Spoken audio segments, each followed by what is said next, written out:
So, I've been in America for 3 years, student visa, and prior to this encounter, I had heard of Bigfoot, but never thought it was real.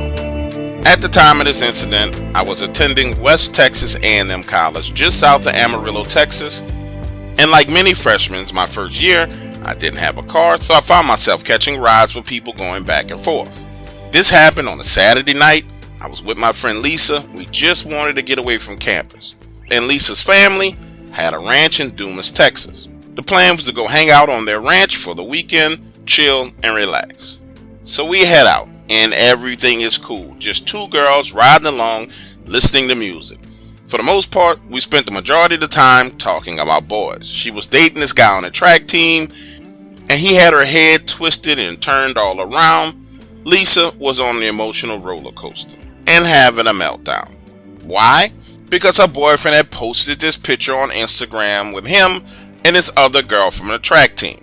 Now he claimed that they were just friends, but frankly, I didn't believe it. And if you saw this girl for yourself, there's absolutely no way you would believe it either.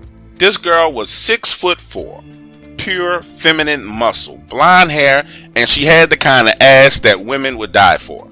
Now, as we're riding along, I'm not finna tell my friend Lisa that she done lost her boyfriend already. She's extremely vulnerable at this time. So I'm doing more listening than talking, hoping that she's gonna feel better. But in reality, looking at Lisa and looking at this girl, there was no way in hell that he was gonna stay with her. We're riding along, Lisa's talking, spilling out her feelings and emotions. When we hear this explosion, next thing you know, we got a flat tire on the side of the road. Now, to be clear with you, I'm not one of those helpless women who can't change a tire, but Lisa was. So now we're on the side of the road at night using a light from her cell phone to try and change this tire. And of course, the first thing that happens is this guy pulls over and he's trying to help us.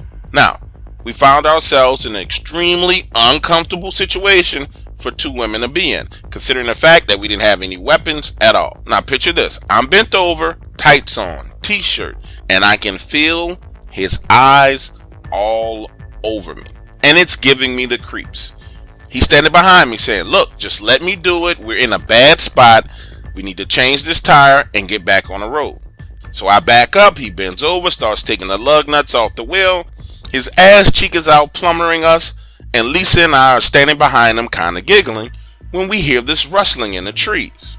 He stands up, peers into the darkness, and then starts moving faster. And you can tell for some reason this guy is starting to panic. He stands up, looking around. Where's your jack? Where's your jack?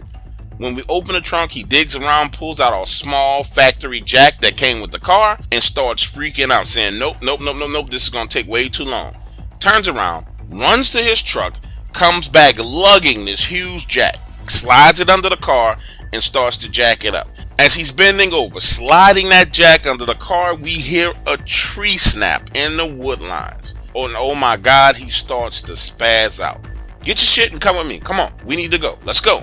In my mind, I appreciate this guy stopping on the side of the road to help us, but there was no way in hell that I was hopping in the truck of some stranger in the middle of the night.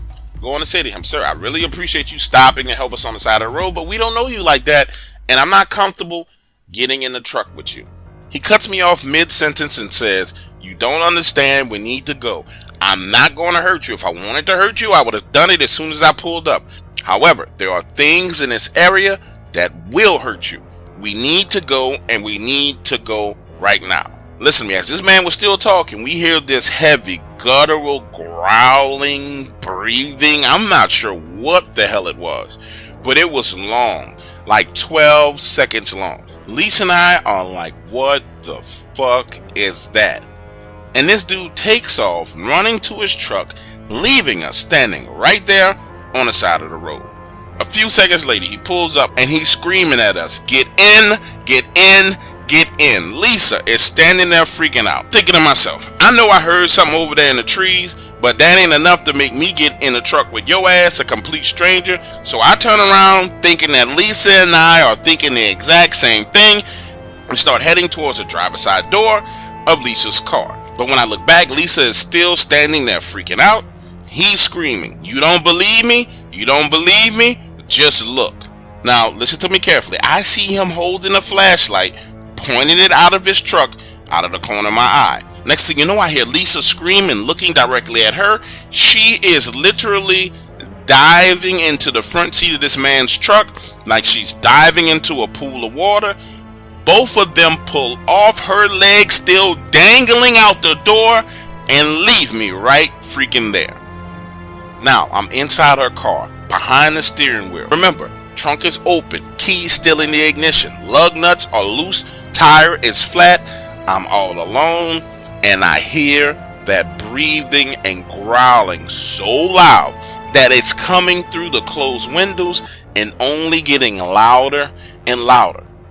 So I quickly lock the doors, climb into the back seat, squeezing my body down to the floor behind the driver's seat, and close my eyes.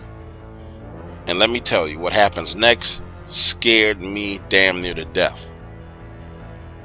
You can feel the car shift like someone had put their weight, and I can hear the sounds of flesh rubbing across the windows.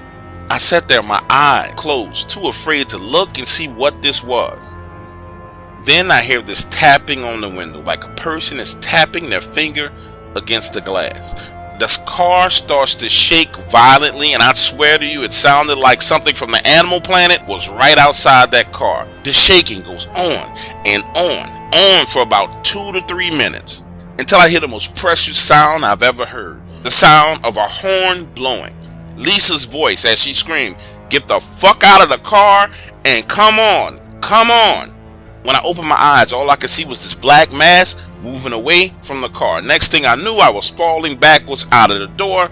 This guy's literally pulling me out of my car, picking me up, taking me to his truck, dumping my body into the bed of his truck. The next thing you know, we're flying down the highway, moving against traffic, swerving across the median. I'm bouncing around, dust flying everywhere. And then we come to a complete stop, and I'm like, holy shit, what in the hell is going on? This guy gets out of his truck and he's like, "Are you okay? Are you okay?" I'm literally laying there in shock, shoulder bruised, arm bruised, butt hurting, scared out of my mind. Turns out this guy's name was Whitney. I kid you not, Whitney. And Whitney was an off-duty sheriff. Lisa is in the front of his truck, hair all over the place, makeup running down her face from crying. We all stay there for a few minutes, settle down. Whitney calls out a tow truck and another sheriff. Now listen to me, when we get back to the car, which was parked right there outside the white line on the side of the road, it's been moved 10 feet off that roadway into the grass. And at that point in time is when things really started to sink in for me. Something very, very bad had to be in this area, because that sheriff that pulled up gave Whitney his sidearm, went to the trunk of his vehicle, got a shotgun, and a tow truck driver who was there changing a tire did it with a shotgun laying on the ground right next to him. And once the tire was changed, that same sheriff who came out to the scene followed us all the way until we got to Duncan. Now listen to me, when I tell you I was scared out of my mind, that's an understatement. But what really, really got me was later that night. Everything is calmed down. We're at Lisa's family house, sitting on a sofa, and she describes to me what she saw. 9 foot tall, hairy monster, no neck. Face looked like a mix between a human and a monkey, and it was no more than 15 feet away from her. And that's why she dove into that truck like she was jumping into an Olympic-sized swimming pool.